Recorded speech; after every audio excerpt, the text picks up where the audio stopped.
Once again, you're back with the Raspy Voice Kids, brought to you by Shrinkables, world famous, the premier dog breeder, bulldogs, French and English in the entire world. And we're also brought to you by Sandwich U, located on 461 High Street. You will not beat the king of the fat sandwich. Today is a special day. Even though Jay's away, we have another Jay, probably a little bit better Jay, Coach Jake Spavital. Thank you for joining the Raspy Voice Kids today. Hey, it's a pleasure to be on. Appreciate you guys allowing me to do this. Well, we know that you're out recruiting right now. We know this is the time of year. That's a lot of work. We respect and appreciate what you do. What we're curious about, though, is have you ever walked into a crazy situation in a kid's home? Like, have you ever walked in and mistaken maybe somebody's mom for their grandma? The one that I always bring up, was when I was at West Virginia in 2011, and I was recruiting Daryl Worley. And heard of that guy? We went to his home visit, and they put out some appetizers, and one was a shrimp cocktail that they put out there. And I'm not much of an eater when I go into these home visits, but I had Coach Holgerson with me at the time, and I noticed that he wasn't eating them. All right. And it kind of got to the point where, no one was touching these shrimp cocktails, and they're for us to eat. And finally, Dana starts kicking me and was like, "Hey, man, I need you to really take one for the team." So I started crushing these shrimp cocktails, and I felt awful when I got out of that place and got back to the hotel that night. And Dana was just laughing at me the entire time. But in the end, it worked out, and we got a pretty good player out of it. Why wasn't anybody eating the shrimp cocktail? I don't know. That's one where you just got to take one for the team. Where it's kind of that disrespect. Yeah. Eat what they put in front of you. So it was kind of the thing where the head ball coach is not doing it. So I just had to take one for the team, and it ended up being a funny story that we talk about it now. Well, it's funny to him because you're the one who got sick. I still talk to Daryl about that too. Well, we know that you've coached a lot of great players. You've been in a lot of great places. A lot of people will think about the time you spent with Johnny Manziel, Mr. Johnny Football. And, of course, we've got Will Greer. We call him Mountain Greer, of course.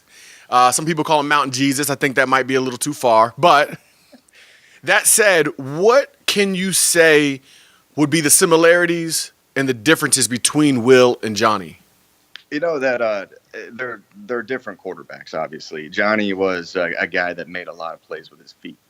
And, the thing that you can compare with them is that they're competitors. That's the thing that, Johnny had an unbelievable ability at. You didn't want to handcuff him. You let him go do his thing. And that's what Will does very, very well. That there's times where you got to look at him and tell him that, he's that guy who always wants to hit the home run shot. He's always going for the kill shot, which I love that mentality. And Johnny had that same thing. But, at the end of the day, I think Will is more efficient passer, and he can work on getting better down to getting down to his check downs and stuff. But when you compare those two guys, they're both winners. That's the thing that I love about them. And they're fun to coach. There's the guys that, you look at before the game, and you can just see that fire in their eyes that they're ready to go out there and compete. We love that, too. That's one of the things that I picked up on the first game in D.C. I could just see him warming up, that he had that in his gut, that fire in his belly. And if I can see that, I'm sure as a coach, you've got a way better beat on that than I do.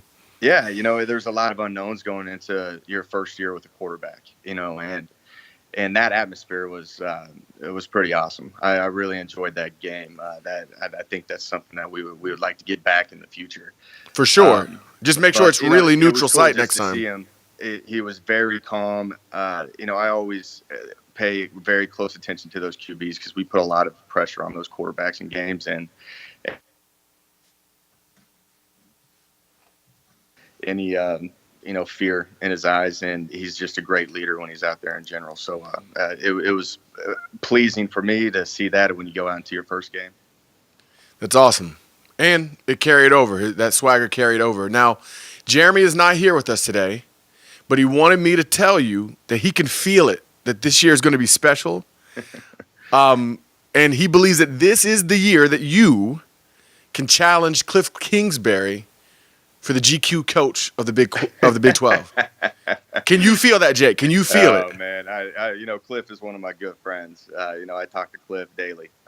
Just a great overall person. I just love how he handles, coaching just these kids and how these kids just love playing for him. And I learned how to coach the quarterback position from him when I was at the University of Houston. I was living with him, and I think that Cliff has done a really good job with the QBs that he has. And I think that he's kind of rubbed off on me, and especially with the luck of actually getting some good players too. But I never really focus on anything except at the task at hand.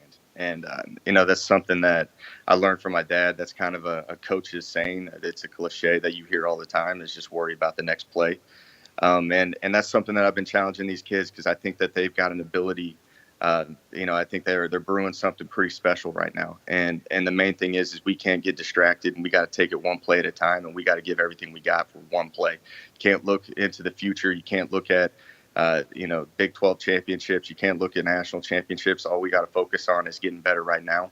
And, when we get to the games, we just worry about us and just focus on doing the things that we're good at. So I love where these kids are at. I think their work ethic is phenomenal. And, they wear me out, because I told them last year that if you guys are willing to work, I'm going to be right there with you. And these kids work now, and they got me up there early in the morning. I beat them in the office every day, and then I stay late with them. So it's very fun and pleasing to see as a coach, to see your players working that hard.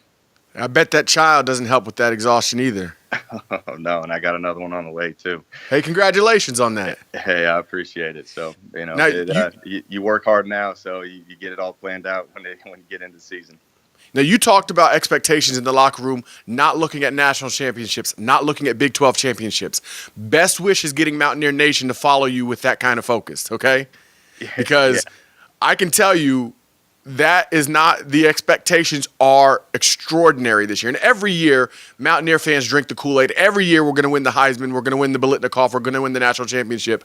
No doubt. How do you handle that kind of pressure, not only inside the locker room, but when you're on social media, when you're out at functions, fundraisers, when you're on the recruiting trail? How do you handle the height of that expectation and just the pressure of the buildup of having something special brewing in Morgantown? Yeah, you try not to worry about it too much. Really, like, each day you just try to attack the day on what you need to get accomplished. I'm really active, involved with talking to a lot of these kids. I'm sitting here on the phone right now, and I've had David Sills and Will Greer text me.